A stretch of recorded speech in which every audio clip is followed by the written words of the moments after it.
Hello and welcome to another Tumbler tutorial. In this video I'm going to be making this Tack-It method wine tumbler. The Tack-It method uses a holographic glitter and it just makes this really cool rainbow effect. So I'm going to start with a sanded and prepped tumbler. I just spray painted it with this Rust-Oleum's 2-time ultra cover paint and primer in the color Vintage Blush. And this is my favorite type of spray paint to use. It gets really good coverage and it stays really well. And then I'm going to mix equal parts water and tack it over and over again. You want to make sure you get the green bottle of this. Just regular tacky glue will not work. This is a repositionable glue. So once it's dry, it stays tacky so you can reposition stuff on it. And then I'm just going to go in with pretty even thin coverage all over the tumbler. You don't want any streaks or puddles or anything like that because you want your glitter to lay as flat as possible whenever you're done. That way everything is super smooth and not lumpy and bumpy and uneven and stuff like that.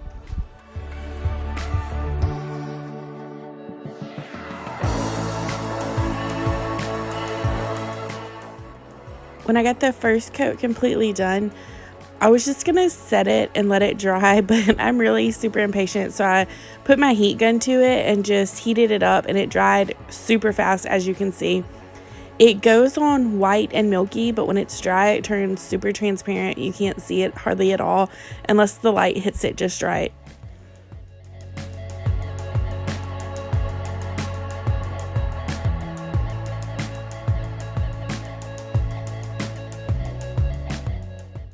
As soon as it dried, I went ahead and put another coat on. Honestly, I don't think this was necessary, but I've seen a bunch of tutorials that say to do this, and so I went ahead and did it. This was my first time doing the Tack-It method, so I wanted to follow the directions, but I honestly think that it wasn't necessary. It was super tacky after the first layer, but if you are not sure, or if you find that your glitter is just not sticking very well, you can go ahead and add that second coat.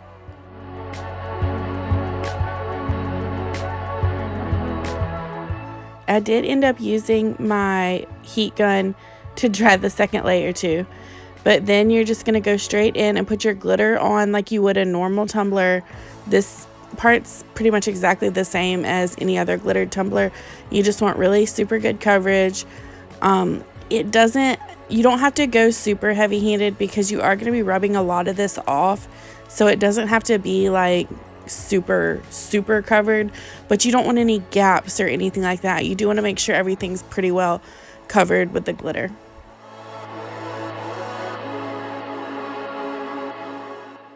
And once I got all my excess glitter tapped off, I'm just going to go straight into burnishing it down. I'm literally just rubbing my finger back and forth, and eventually I go in a circular motion, but you're just laying the glitter down flat and getting rid of any of the excess glitter build up around it and stuff like that. This is what's going to give you the holographic effect. Everything's going to lay even, so the light will bounce the same way off all the glitter, and it gives this really cool rainbow effect.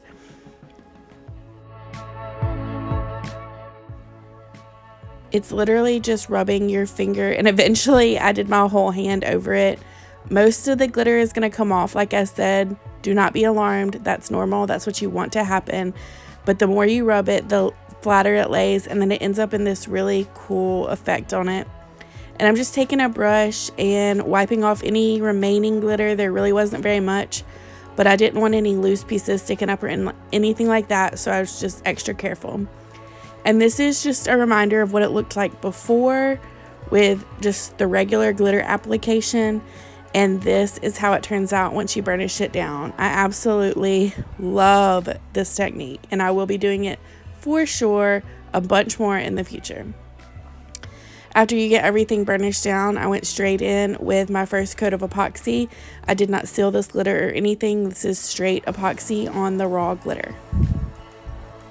I'm using the regular KSResin Artist Epoxy, and I just want to add my disclaimer to please make sure you're using a respirator and gloves. Proper PPE is absolutely necessary. Make sure you're working in a very well ventilated area.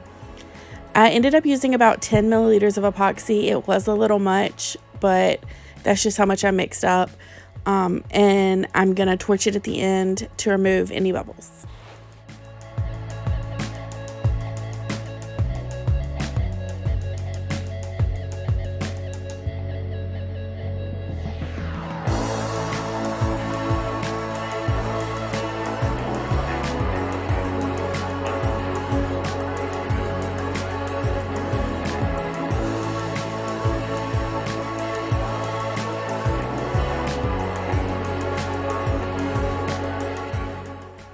After that epoxy dried, about 6 to 8 hours later, I went in with some acetone. I was having a little trouble with my dispenser, but I just cleaned up the inside rim a little. There had been a little bit of paint in there, and I just got that out.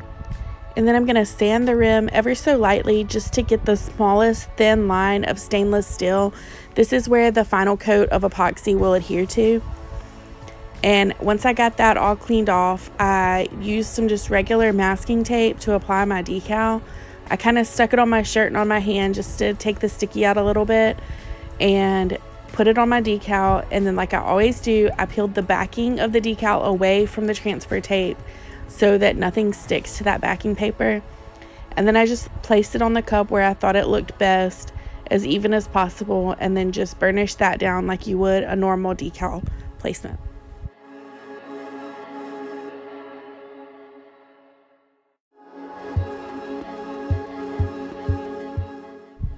As soon as I got my decal on, I went straight in with another coat of epoxy. I didn't seal the decal. I don't feel the need to seal my decals, but you can seal them if you feel like it's necessary.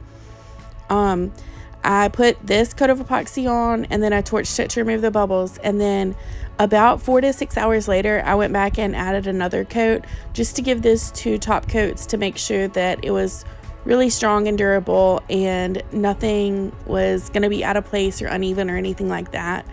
This is a super easy, quick cup you can make in a couple days. If you use the fast set epoxy, it'll go super fast. But this is a really easy beginner style tumbler that's super easy. But it's a perfect tumbler for beginners, and or if you just want to try something new with your glitter techniques. I really love the way this tumbler turned out. I'm super satisfied with it, and I will definitely be making more. As always, thank you so much for watching this video. Please take this time to give it a thumbs up. It really helps me out. I would super appreciate it. And subscribe for more videos like this. I also do some cooking videos, and I'm going to branch out into some other DIY content. But I really appreciate you guys so much. Thanks. Bye.